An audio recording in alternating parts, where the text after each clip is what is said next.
yo matina mpepo yokei motema etondi na mawango. Oh adieu adieu amour scolaire adieu adieu tozongi na bafoto kosolola na mikanda. Oh adieu adieu amour scolaire adieu adieu tozongi na bafoto kosolola na mikanda. Parler de l'année 2026-2027, c'est d'abord parler de l'année scolaire 2025-2026, puisque pour nous à La Fontaine, nous préparons l'année qui va venir à l'issue ou à la clôture de l'année scolaire en cours. C'est ce qui nous permet d'avoir un élan, de pouvoir, n'est-ce pas, mettre sur papier toutes les difficultés que nous avons rencontrées. Et peut-être s'il faut rectifier les tirs d'un côté, rectifier les tirs, s'il faut innover d'un secteur à l'autre qu'on aura déjà enregistré à l'avance. Et peut-être s'il faut encore, n'est-ce pas, cimenter là où nos forces se sont concentrées. C'est ainsi que nous avons clôturé l'année 2025-2026 en beauté. Et nous avons pensé avoir déjà préparé l'année 2026-2027. Et puisque aujourd'hui le numérique semble être, on ne peut pas s'y déroger, d'une façon ou d'une autre, ça nous rencontre. Voilà pourquoi la pédagogie nationale aujourd'hui est placée sous le thème de cette année scolaire 2026-2027, sous le thème de la numérisation de l'éducation. Dans le secteur du numérique, nous avons pensé qu'il faut aussi innover et nous avons mis déjà un projet qui est en cours de réalisation afin de pouvoir numériser notre enseignement pour l'année scolaire 2026-2027. Beaucoup de choses sont en vie, en cours de réalisation. Au moment opportun, nous allons communiquer sur chaque réalisation que nous serons en train de réaliser. Numérisation, bon nombre de parents ne vont pas comprendre le terme numérisation et c'est l'intelligence artificielle qui risque de remplacer l'enseignant debout. Non, ce n'est pas ça. Les enseignants vont comprendre, les parents et les enseignants comprennent déjà puisque nous avons tenu plusieurs réunions. Nous sommes réunis avec les parents au mois de mai. Nous sommes réunis avec eux également à la clôture de l'année, c'est-à-dire ils sont préparés et nous avons expliqué c'est quoi la numérisation. C'est-à-dire l'enseignant reste en classe, il reste le maître de classe, mais il doit être outillé, il doit être accompagné. Aujourd'hui, c'est beaucoup plus facile quand on enseigne, alors qu'on a tout le kit qui permet à ce que l'enseignement soit de qualité, l'enseignement soit il y a des innovations dans l'enseignement.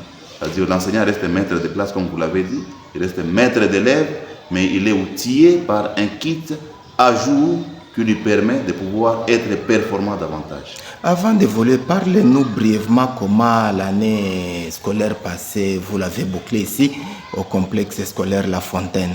Je viens de le dire tantôt, nous avons clôturé l'année en beauté. L'école La Fontaine, point n'est besoin de la présenter.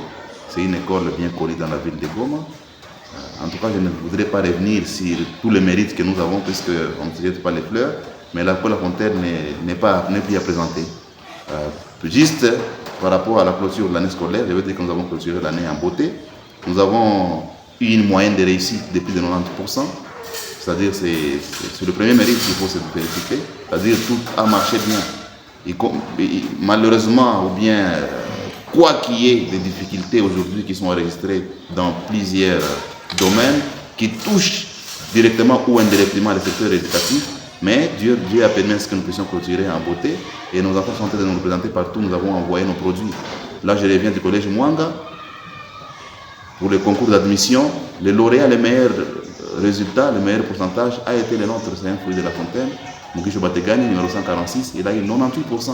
A été le premier sur l'ensemble de toutes les écoles qui ont envoyé les élèves afin de pouvoir conquérir et de pouvoir concourir afin d'accéder au collège Mwanga. C'est un élément déclencheur, c'est un élément de marque, c'est un cas d'école pour dire que nous avons clôturé l'année en beauté et que tout marche bien à La Fontaine. Et maintenant, l'année 2026-2027, quelles sont les innovations que vous programmez? Évidemment, comme je le disais encore une fois, pour l'année 2026-2027, nous voulons aller de l'avant. C'est-à-dire, si nous étions au 100e pas, nous voulons aller au 101e pas. Voilà pourquoi nous avons, en tout cas avec le corps enseignant et toute la direction de l'école, nous avons monté des stratégies.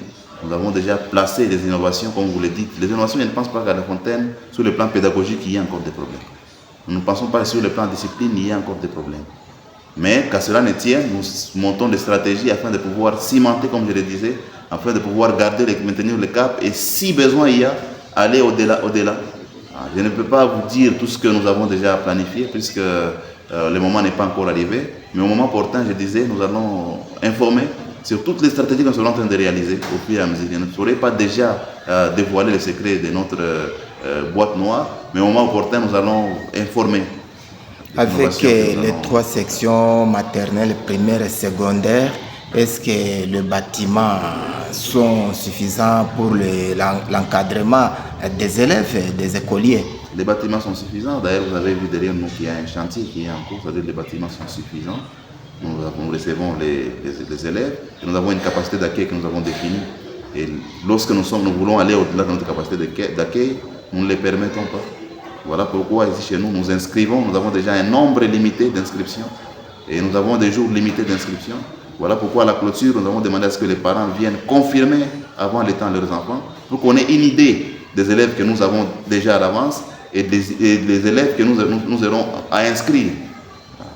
Voilà. Sur l'ensemble de la ville de Goma même et ses environs, il y a les problèmes de finances de la part des parents. Est-ce que cette année, vous allez garder le même prix comme frais scolaires ou vous allez hausser ou baisser? La question des frais scolaires, c'est une question qui se discute avec le comité de gestion, c'est-à-dire parents, la gestion et peut-être la promotion.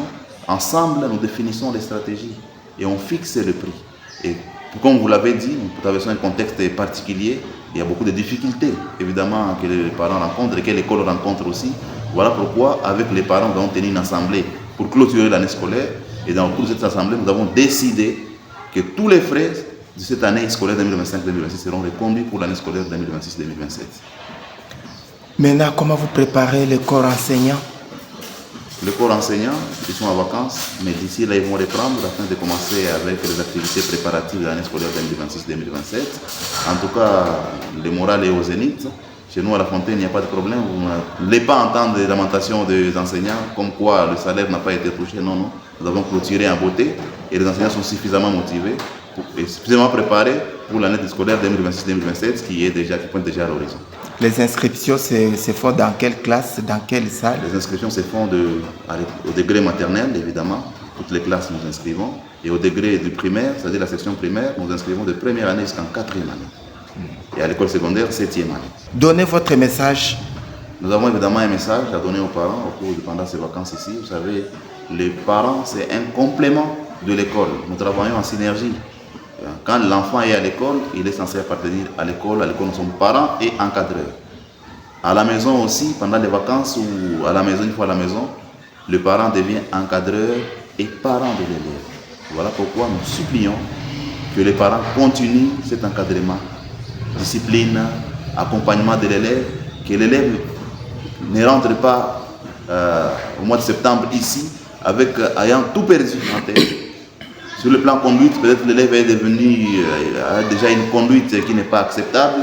Ça va retarder l'école. Ça va encore une fois nous demander de revenir sur l'encadrement de l'enfant et les acquis qui sont déjà consolidés seront peut-être déjà perdus. Ça va mettre un retard pour l'avancement de l'école et la continuité de notre enseignement de qualité. C'est-à-dire que là où les parents sont partis avec les élèves, à Goma ou en dehors de la ville de Goma, qu'ils continuent à surveiller les enfants, qu'ils continuent à encadrer les enfants, que les enfants gardent le niveau qu'ils avaient lorsque nous avons remis les enfants aux parents et que les enfants reviennent ici en bonne et due forme avec toute la santé bien sûr et le niveau qu'ils avaient lorsque nous avons remis à la fin de cette année scolaire 2025-2026. Merci pour l'entretien. Merci aussi.